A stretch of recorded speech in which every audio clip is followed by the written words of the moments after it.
les chiens des sables s'amusaient avec les calebasses. Quand soudain ils ressentirent un danger imminent et poussèrent des cris d'alerte. Ils virent un train se diriger vers eux à toute allure. Chaque fois que le train traversait la mer de sable, les hommes des sables étaient pris pour cible et abattus. Mais cette fois-ci, les hommes des sables n'étaient plus effrayés, car avec le mécha des sables volé par Boba, ils avaient désormais les moyens de riposter. Sous la direction du plan de Boba, ils déclenchèrent une contre-attaque efficace. Lorsque les ennemis du train commencèrent à apparaître, une poignée d'hommes se servit des béliers cornus comme couverture, attirant ainsi le feu ennemi et leur attention. Boba et son équipe suivirent le train discrètement à bord du mécha, attendant le bon moment. D'autres étaient embusqués dans les dunes, prêts à éliminer les ennemis pour alléger le chemin de Boba et de ses alliés. Une fois la première vague de menaces écartée par les tireurs embusqués, Boba fit signe à son équipe de s'éloigner du train, puis ordonna à ses hommes de lancer des grappins pour monter rapidement à bord.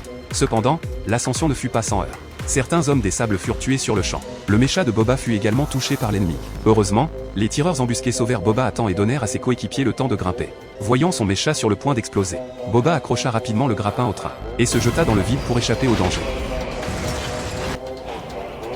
Lorsque les ennemis se penchèrent pour inspecter, Boba les attrapa avec son bâton de Gafi et les fit tomber. Après avoir monté à bord, leur première mission était de prendre le contrôle de la cabine pour arrêter le train. Sous la direction de Boba, ils purent rapidement dégager les obstacles devant eux, alors qu'ils s'approchaient de plus en plus de la cabine. Des ennemis armés de fusils laser apparurent soudainement, et tirèrent sur Boba et ses hommes. Boba n'ayant qu'une seule arme à ce moment-là, il ne pouvait pas riposter. À un moment critique, le sous-chef des hommes des sables arriva à temps à bord de son mécha. Il augmenta la puissance de son mécha et se rapprocha rapidement du train.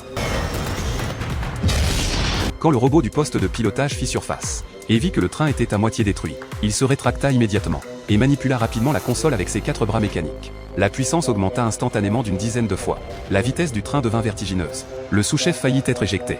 Heureusement, il se cramponna à une fenêtre et y pénétra. À l'intérieur du train, il fit preuve de toutes ses compétences des sables, éliminant les ennemis armés de fusils laser en cours de route. Puis il échangea un regard avec Boba, confirmant la position des ennemis restants avant de s'enfoncer de nouveau dans les entrailles du train. Voyant que le moment était venu, Boba lança l'assaut sur la cabine. Il grimpa à la position de la cabine et brisa la vitre pour y entrer, puis força le robot à arrêter le train. Mais le robot, rusé, profita d'une étincelle pour sauter par la fenêtre et s'échapper. Il roula sur des centaines de mètres, survivant à l'impact.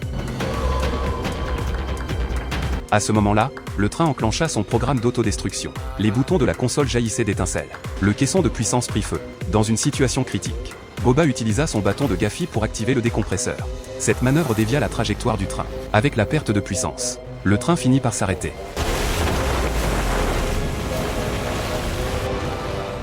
Les hommes des sables virent la victoire et se précipitèrent vers le train. Ils récupérèrent des équipements avancés, et de précieuses provisions. En regardant les ennemis agenouillés, Boba dit aux pics qu'ils devront désormais payer un droit de passage chaque mois, en guise de compensation pour les avoir chassés autrefois. Les pics, pour sauver leur peau, acceptèrent.